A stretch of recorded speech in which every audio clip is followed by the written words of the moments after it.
Hi guys, welcome back to my channel. For some of those who don't know who I am, my name is Medina. If you are new, please subscribe to my channel and put the notification bell on so you know when I upload next. So I'm going to be doing a lot more YouTube videos on property because for me, property is something that I generally do love to talk about. I bought my first property at 23 years old and I bought my second at 25 years old, okay? How did I buy my first one at 23? What did I do? Stay tuned, guys, and I will tell you every detail of how I got to where I got to, okay? Whilst I started saving up at 18 years old, I was actually at university at the time, and I was actually paying around 500 to 600 pounds on accommodation, okay? It was a cardboard box, small toilet, small kitchen, which I had to share. It was diabolical. So I actually got student finance, and I thought to myself, so instead of me spending 500 to 600 pounds on accommodation at university, I would rather use my student finances, buy a car and just commute back and forth from home to university every day. It would save me so much more money than living on campus. So that is what I did. I bought myself a ridiculously expensive car for me at the time. I bought myself an Audi TT 1.8 turbo, okay? That was 5.5 thousand pounds. And I was like, what? Um, so my insurance, because I was 18 at the time, my insurance was around £4,000 a year. I was spending £500 a month on my car. So, I mean, at the end of the day, I get to keep my car.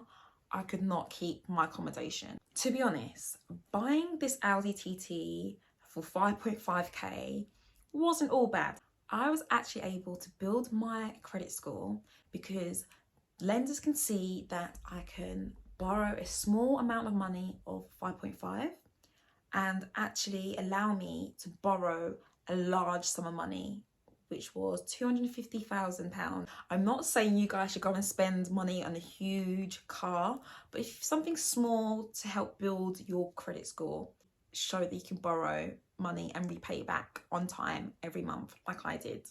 Another thing that I made sure I did was to get a part-time job.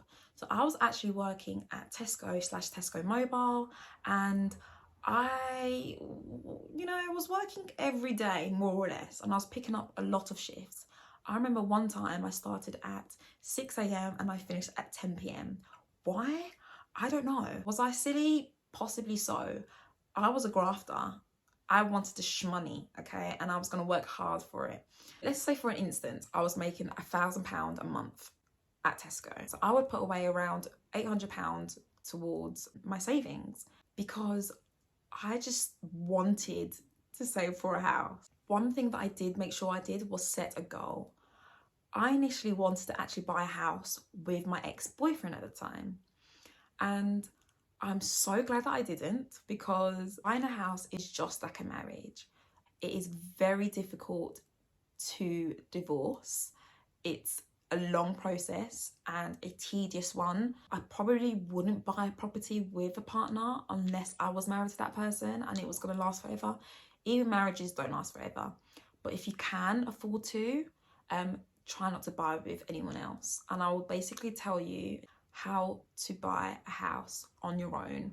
So stay tuned. So I wanted to save up 10,000 and I wanted him to save up 10,000 as well and put it together so we can buy a house, but that wasn't the case. So I saved up 10,000 turned to 20,000, and then 30,000 turned to 40 turned to 45.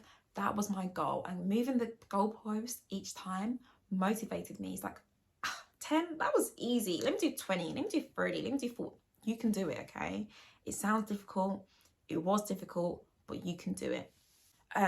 One thing that actually really helped me save up for a mortgage was my frugality, if that's a word.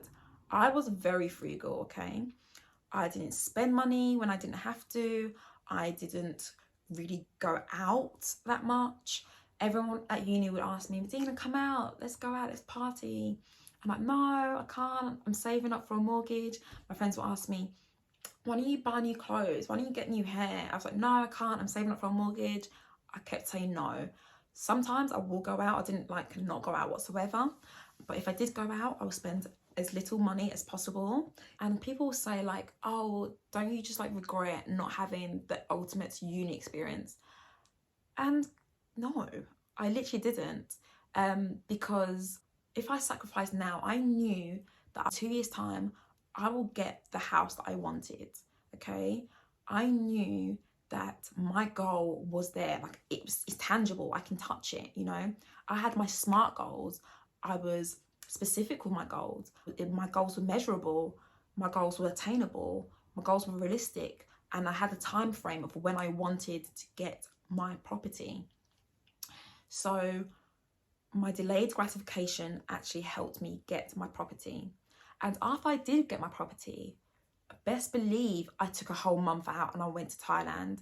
Best believe I booked so many trips that year, and I went on 7 different holidays. Like I lived, okay, and I'm sort of living now. I'm still saving now, but delayed gratification is so important, and it will help you get to where you want to go. One thing that is so important for you guys is to be positive.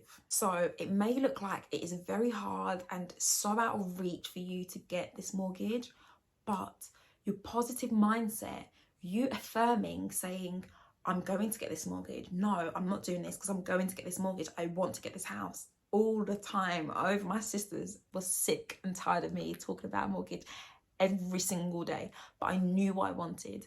And if you've read The Secret, the book, it's all about believing that you've got it, you know, making sure that it's tangible, praying to God that I want this mortgage, let it happen. Words are so effective in getting you the right mindset, getting you to the right place, okay? So speak positivity, it will happen. It will happen. It will happen. Picture this. It's 2019, okay? So I've just got my first mortgage. I bought my first property. 23, I had just graduated, okay? So I then had a graduate job. That means I was earning less than 25 grand, okay? How did I get a mortgage of £295,000? How? This is what I did. It's not necessarily saying what you should do, but you know, because I moved back home whilst at university to live with my parents, I was actually able to save a lot of my student finances. So I got grants and loans. You're not actually supposed to use any loans towards a deposit for a house. It is taboo. However, because I bought my property at least 2 years after getting my student finances, I was actually able to, you know, buy a property 2 years later without them seeing or knowing that a third of my deposit actually came from student finances. Mind blown. Am I incriminating myself? Possibly so, but that is what I did and it worked for me.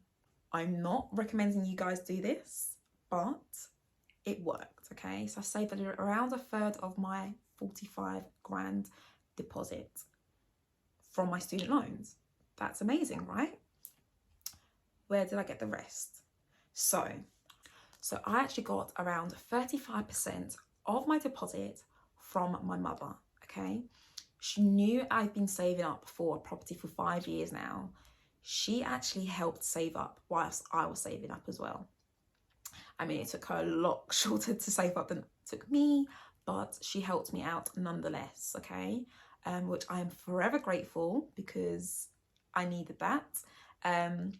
But yeah, so if you can ask family to gift you, not lend you, hopefully money that you don't have to repay back. If she can gift you money, then girl, take it, okay? It needs to be someone that's willing to actually, you know, give you money with no clause. So that was where some of my money came from for my deposit. And then the rest of it actually came from me getting a graduate role and just saving literally 95% of my pay. So I literally probably just gave myself £100, £100 a month to spend because I didn't really have any bills, which was great. But I was just still very frugal with my living and things that I did. I'll take a few holidays here and there, which I enjoyed. So that's, for me, it was something that made me happy, taking holidays. I don't really care about shopping and things like that. So if I was to get a bonus, that will go towards a holiday, but my pay will strictly go towards my savings. My goal for me was to save up for a nice 3-bed detached house with a nice garage, a nice area as well, near a bus stop, near a nice school, just so in the future I could live in there forever if I really wanted to. I don't know why, but that was my goal that I was set on, and I wanted to make it a reality. So how did a 23-year-old who just graduated get a £295,000 house? Not on my graduate salary, I wasn't. So what I actually did was I used my amazing favourite sister as a guarantor, just so I can put both of our salaries together and times it by 4 to 5, which is the affordability, and together we earned over £55,000, which was the benchmark in order for me to get a £295,000 house. That was obviously amazing. However, her being a guarantor to my mortgage was a huge deal. I had to do a lot of persuading, you know. I had to basically present to her my case. She knew I'd been saving up for 5 years.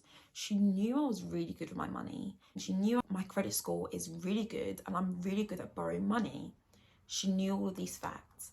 And I told her, you won't be on my mortgage for longer than 3 years. And 2.5 years later, I'm taking her off of my mortgage because I'm getting a new buy-to-let mortgage and the affordability is great. So yeah. So a guarantor basically means that I own the property. I'm the sole proprietor of this property, but if I fail to make my repayments, my sister will have to take on the repayments of the mortgage. That is not great because that means her credit rating will be bad, okay? Now, I'm not saying obviously get a guarantor, but the guarantor definitely helped me. So if you do know someone, it doesn't have to be specifically a relative, it could be a friend, it could be someone really close to you that can trust you, but being someone's guarantor is a huge thing. So it's very important that you have a great relationship with them, you are secure in your job, making sure that you've got a backup plan. It's always great to have at least 6 months worth of repayments for your mortgage in your savings in case of a rainy day. It's always good to take out insurance as well in case anything happens. But definitely speak to a professional. Speak to your mortgage advisor, do your due diligence and make sure that this is the right thing for you. But guys, that is how I got my first mortgage at 23 years old. And 2.5 years later, after buying my first property, I bought my second, and now I'm moving on to buying my third. So if you enjoyed today's video, please give it a thumbs up and don't forget to comment below what you liked about the video, what you want to see more of, any questions that you want to ask me, ask away, I will respond. So don't forget to subscribe to my channel and I will see you next time.